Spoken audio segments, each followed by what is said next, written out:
আজকে আমি তোমাদের একটি গল্প বলবো।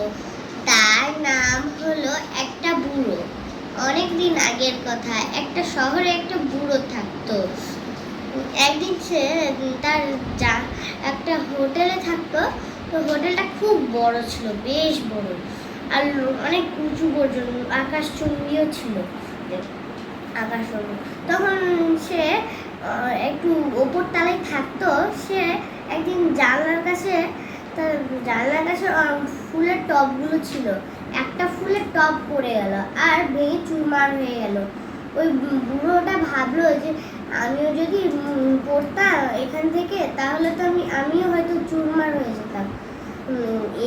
এই বলে সে মনে মনে এই কথাটা বলে ওই টবটা তুলে নিয়ে অন্য কোথাও থাকতে চলে যায়। একটা জায়গায় যায়, দোতলা একটা বাড়িতে যায় এই গ্রামে।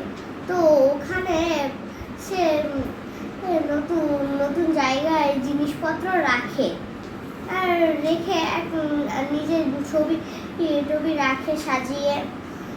তো সে একটা সুন্দর একটা ছবি দেওয়ালে টাঙিয়ে রেখেছিল। ওটা ওটা একটু সে একটা চেয়ারে বসলো, তখনই দেয়ালটা একটু হিললো, তখনই ওই ছবিটাও পড়ে গেল। আর সে ভাবলো যে আমিও যদি এইভাবে পড়ে যাই, এই বাড়িটা তো শুনশান, আমার তো আর আপন কেউ নাই। আমি যদি এইভাবে মরে যাই তাহলে পচা পচা গন্ধ আসবে। এই বলে একটা গ্রামে একটা সাধারণ একটা বাড়ি নেই, দোতলা কিছুই নেই। ওই বাড়িটাতে থাকতে লাগে।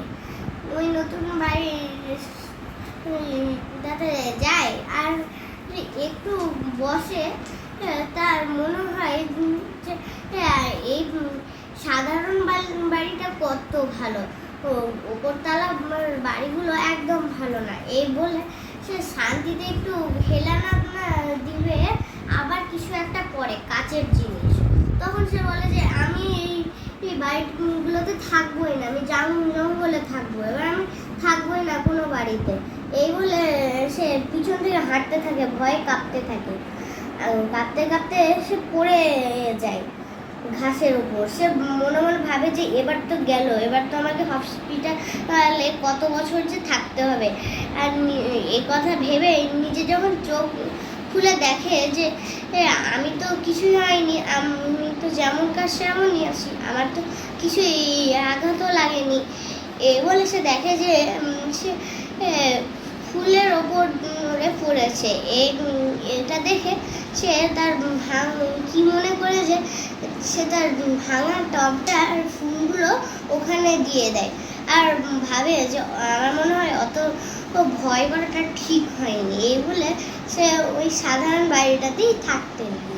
আর আমরা এই গল্পটা থেকে এই শিক্ষাটা পেলাম যে বেশি ভয় করতে নেই। জীবনে অনেক ভয় আসে, কিন্তু এত ভয় পাওয়া উচিত